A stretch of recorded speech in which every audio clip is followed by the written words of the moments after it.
maupun yang ada di mana saja mengikuti misa perayaan syukur kita pada pagi hari ini melalui online. Selamat Natal dan Tahun Baru untuk kita semua.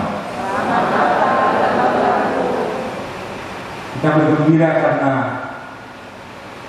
dalam suasana di awal tahun yang baru ini kita masih bisa bertemu, berkumpul untuk mengadakan syukuran.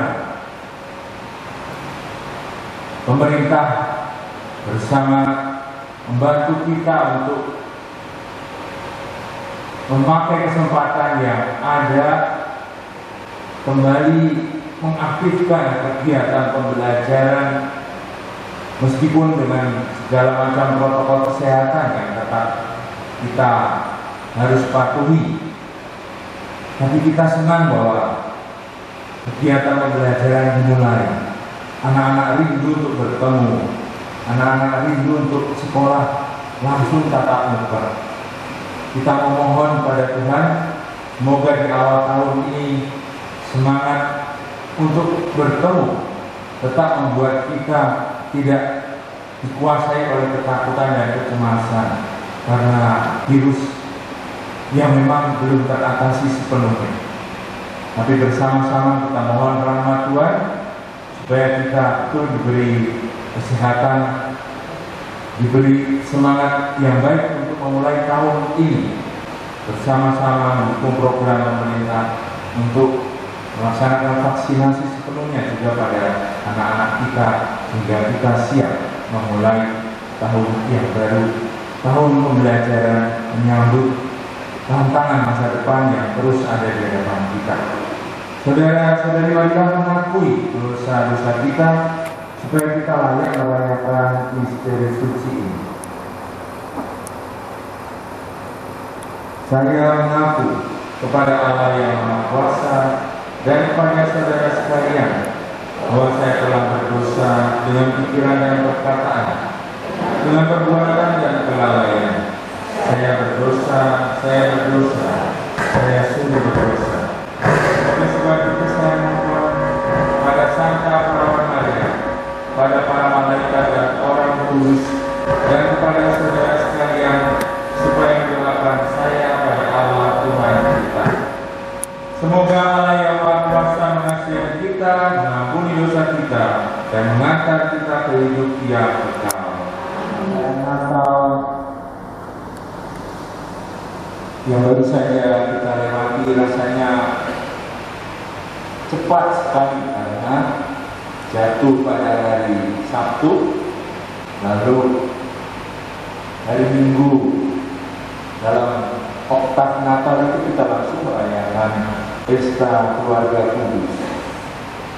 Minggu berikutnya kita sudah merayakan pesta penampakan Tuhan. Hari-hari ini kita sudah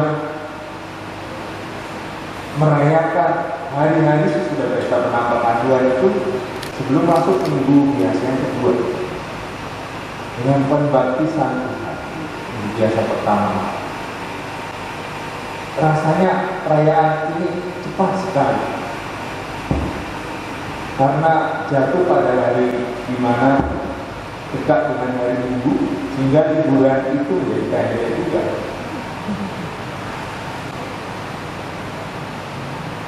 Kita berpikir sedang mau menikmati perayaan ini yang sudah lama kita rindukan, kita nantikan karena situasi pandemi.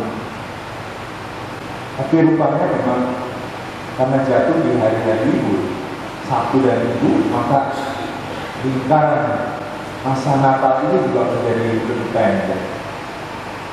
Tapi terima kasih pada kesediaan dan kesigapan dari Anda sekalian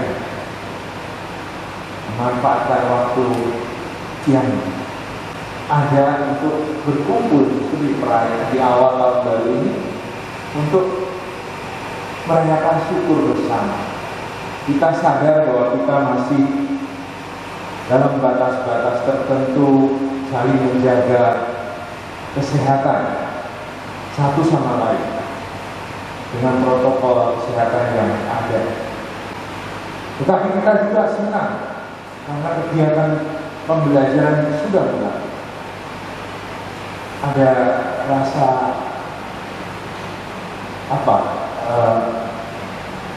sukacita tertentu yang tidak bisa diungkapkan melihat anak-anak yang sudah lalu lalang pakai seragam.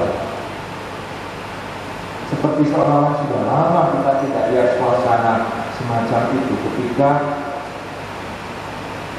waktu sebelum perayaan Natal, sebelum bulan Desember, bahkan masih antara keraguan masuk atau tidak masuk beberapa sekolah sudah membuka, tapi masih dibatasi. Tidak semua bisa masuk. Maka ketika melihat anak-anak kembali berseragam dan mulai sekolah, ada sesuatu benar kehidupan yang inilah kehidupan Anda sekalian, kehidupan kita yang bekerja, berkarya dalam bidang pendidikan. Kita tahu bahwa situasi pandemi ini membawa dampak yang tidak mudah dan tidak sedikit kerugiannya bagi pendidikan. Tapi saudara-saudari, justru perayaan Natal yang baru kita lalui tetap memberikan kita harapan bahwa kita bisa menyongsong tahun yang baru ini dengan satu semangat yang diberikan. Kalau kita bertanya dari mana, hanya dari iman kita, kepercayaan kita yang mengalahkan dunia. Seperti dikatakan dalam bacaan pertama, siapa yang mengalahkan dunia? Orang yang percaya. Justru karena kita tidak mau kalah dan tidak mau terpuruk dalam kenyataan situasi pandemi ini yang seperti seolah-olah tidak mau habis. Kita percaya bahwa program pemerintah untuk memberikan vaksinasi dan menciptakan satu kekebalan bersama dalam satu kalangan yang boleh dikatakan cukup berhasil, menjadi juga harapan bagi kita untuk memulai kembali aktivitas pembelajaran seperti dulu. Jelas tidak bisa mengalami situasi normal seperti dahulu kala, tapi kita percaya bahwa masa pandemi yang sulit ini memberikan kesempatan kepada kita untuk menimbulkan banyak inovasi dan kreativitas yang baru. Barangkali kalau kita melihat ke belakang, menyadari bahwa banyak di antara kita dulu tidak bisa menggunakan peralatan teknologi itu seperti sekarang ini kalian saudara-saudari sudah memakai. Kita sadar bahwa dunia pendidikan selalu merupakan dunia berdasarkan pada komunikasi. Bacaan Injil yang tadi kita dengar bicara tentang penyakit kusta.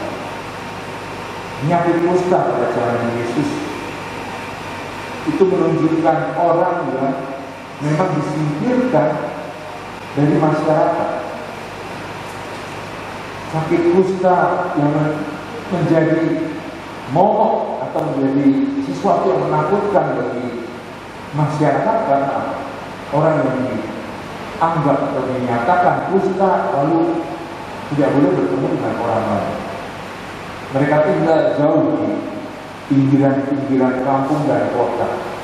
Bahkan kadang-kadang mereka harus menyerukan kalau ada orang lewat, kusta sehingga orang tidak berani datang, tidak berani dekat.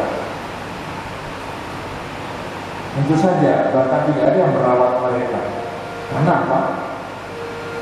Penyakit itu menular. Kalau kita refleksikan sebentar, sebenarnya tidak jauh beda dengan kenyataan pandemi. yang membuat kita kadang menjadi paranoid. Langsung ketika kita mendengar ada orang yang terkena positif, ya, langsung diisolasi, disendirikan, keluar dari komunikasi atau kontak langsung. Maka penyakit kusta yang dialami oleh orang yang datang kepada Yesus tersungkur dan menyembah Dia, itu membuat dia terpisah dari masyarakat agamanya, membuat dia tidak bisa lagi berdoa di tempat ibadah biasanya, di mana orang bisa mengungkapkan doa permohonan dan persembahan. Tapi Yesus bukan baik Allah yang merupakan gedung yang tidak bergerak. Yesus justru kehadiran Allah yang bergerak, yang berjalan bersama, yang mendatangi bahkan umat, orang-orang yang tidak bisa menemukan tempat untuk berdoa. Justru orang buta itu di hadapan Yesus bersyukur dan mengatakan, Tuhan kalau Engkau mau. Dia sudah tidak punya harapan lagi, tidak tahu mau berdoa apa lagi. Seperti yang mengatakan, Engkau mau Tuhan, situasi saya itu begini. Bahkan komunikasi pun terputus. Tidak ada lagi orang yang barangkali akan mendengarkan dia. Yesus menjawab dengan sederhana, aku mau. Jadilah kota air. Kalau Tuhan mau, kita juga bebas dari kusta. Kalau Tuhan mau, kita juga bisa bebas dari pandemi. Soalnya saudara-saudara, penyakit kusta itu, COVID-19 ini memisahkan kita satu sama lain, membuat jarak, yang membuat kita lupa bahwa sebenarnya kita manusia diciptakan untuk berkoneksi, untuk berkomunikasi, untuk bertemu. Sekarang menjadi sulit sekali berjabat tangan. Kalau orang yang berjabat tangan sering langsung keluarkan semua sanitizer. Kalau bisa memang tidak menyentuh. Ada kita dulu orang-orang yang punya bahasa cinta kasih dengan cara menyentuh, berpelukan. Sekarang kita harus menjaga diri dan menjaga orang lain supaya tidak kena penyakit. Tapi kalau Tuhan mau, Tuhan dapat juga mentahirkan kita. Tuhan juga dapat membebaskan kita dari situasi ini. Tentu, saudara-saudari, bukan dengan cara yang sembrono, dengan cara yang justru malah membuat kita asal-asalan dan tidak mengikuti protokol kesehatan. Yesus mengatakan kepada si kusta, pergilah kepada imam, persembahkanlah persembahan yang telah ditentukan. Kepercayaan yang dikembalikan oleh Tuhan kepada orang yang sakit itu, tidak lagi berpikir bahwa dirinya positif kena penyakit, tapi berani menyatakan diri kepada imam supaya dinyatakan ini tadi. Sekarang kebalikannya kan, kita harus berpikir positif supaya tidak terus-terus dinyatakan positif, membawa atau membawa penyakit. Satu pemikiran yang bagus memang sekarang. Orang-orang yang dikatakan ex-alumni, artinya yang pernah mengalami penyakit itu, justru dianggap sebagai pendonor-pendonor yang pantas untuk menyumbangkan darahnya, untuk membantu orang lain yang rupanya membutuhkan satu ketahanan tubuh yang berasal dari plasma darah itu. Itu satu pemikiran yang justru ironis sekali. Ketika tidak boleh bersentuhan, ternyata justru yang kita anggap kusta tadi, yang kita anggap positif tertular, memberikan diri, memberikan hidupnya. Darah itu berarti hidupnya untuk orang yang pernah mati. Ibu, bapak, saudara-saudara, bacaan Injil tadi mengajarkan kita satu seni berkomunikasi. Kita manusia, dan karena kecemasan dan ketakutan kita bisa membuat suasana yang sudah parah karena pandemi ini menjadi semakin parah karena kita tidak berani keluar dari kepentingan dan kecemasan diri kita sendiri untuk berkomunikasi, untuk berhubungan dengan yang lain. Yesus justru menjamah orang kusta, menjadikan dirinya dalam arti tertentu menurut agama Yahudi najis. Tapi Yesus justru yang menjadi sanitizer bagi kita sebenarnya, yang membuat kita bisa merasa bebas untuk bertemu, untuk menyapa, dan kembali mengerjakan pekerjaan kita dengan rasa yang aman dan penuh kepastian. Tuhan juga mentakdirkan kita. Maka mari kita mohon Ibu dan saudara-saudari dalam perayaan syukur bersama Natal dan Tahun Baru ini, kita menjadi orang-orang yang dibebaskan dari ketakutan, dibebaskan dari kecemasan, dari paranoid, untuk berkomunikasi, tidak menyimpan kebencian dan dendam, keluhan-keluhan hanya untuk diri kita sendiri, tapi berani untuk menyampaikannya, berani untuk mengatakannya kepada orang lain, berani untuk berdoa pada Tuhan. Kalau engkau mau, kau dapat mentakdirkan.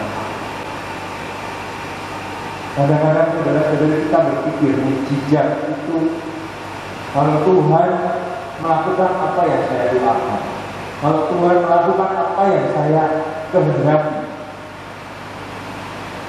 Ada sebaliknya, mukjizat itu adalah ketika orang kusta itu melakukan apa yang diperintahkan oleh Yesus. Butuh satu keberanian iman bagi seorang yang sudah diekskomunikasi, dikeluarkan dari masyarakat agama, tidak boleh datang ke tempat ibadah karena sakitnya. Lalu dia diminta oleh Yesus pergi pada imam, persembahkan diri, persembahan yang pantas sebagai kurban persembahan karena sakit kita itu hilang. Bagaimana dia bisa berpikir benar bahwa dia juga boleh datang kepada imam? Maka Yesus mengarahkan orang kusta itu pada prosedur, pada jalur, pada jalan yang mana dia bisa kembali ke dalam satu kelompok, satu komunitas, satu keluarga.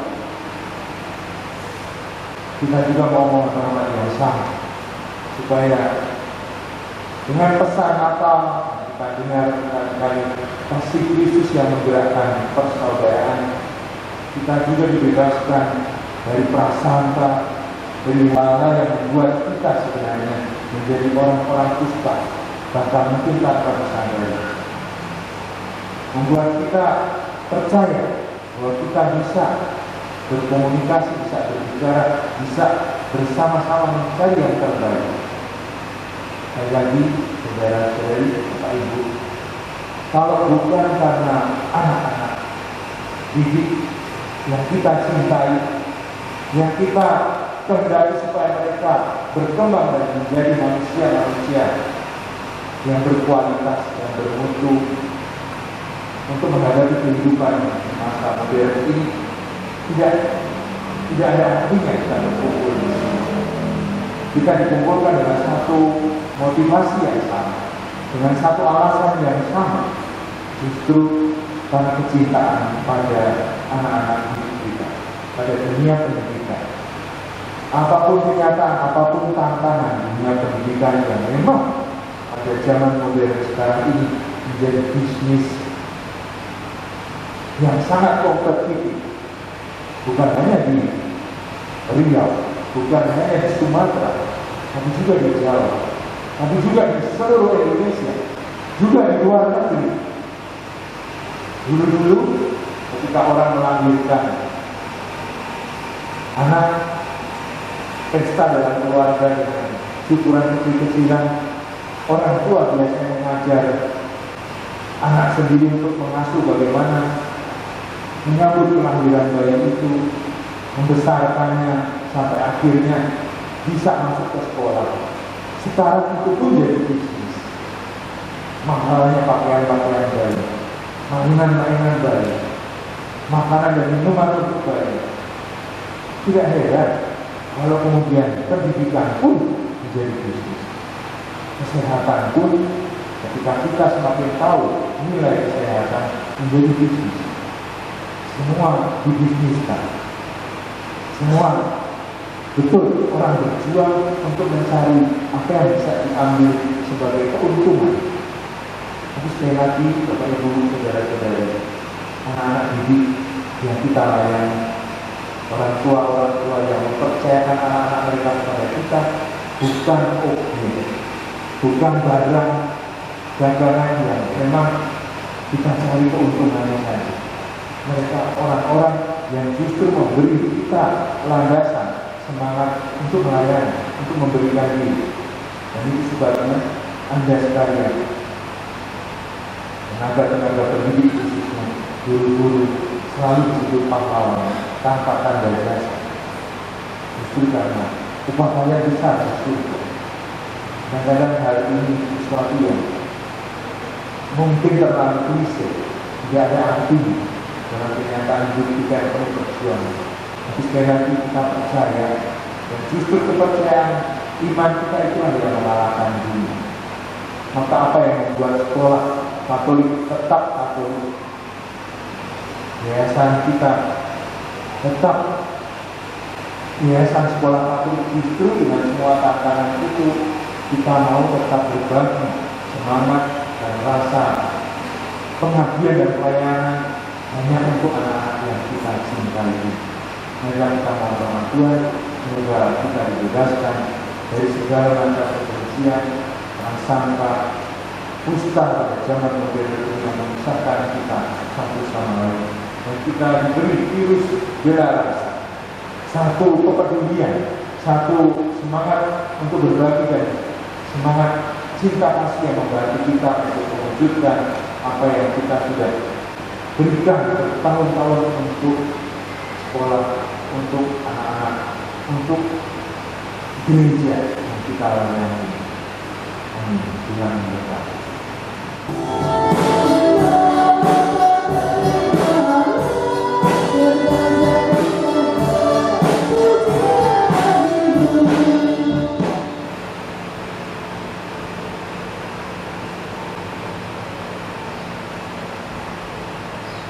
Demikian pula sesudah perjamuan, dia mengambil piala. Sekali lagi dia mengucap syukur kepadamu, memberikannya kepada murid-muridnya seraya berkata, terimalah dan minumlah kamu semua. Inilah piala darahku, darah perjanjian baru dan kekal, yang ditumpahkan bagimu dan bagi semua orang demi pengampunan dosa. Lakukanlah ini sebagai kenangan akan aku.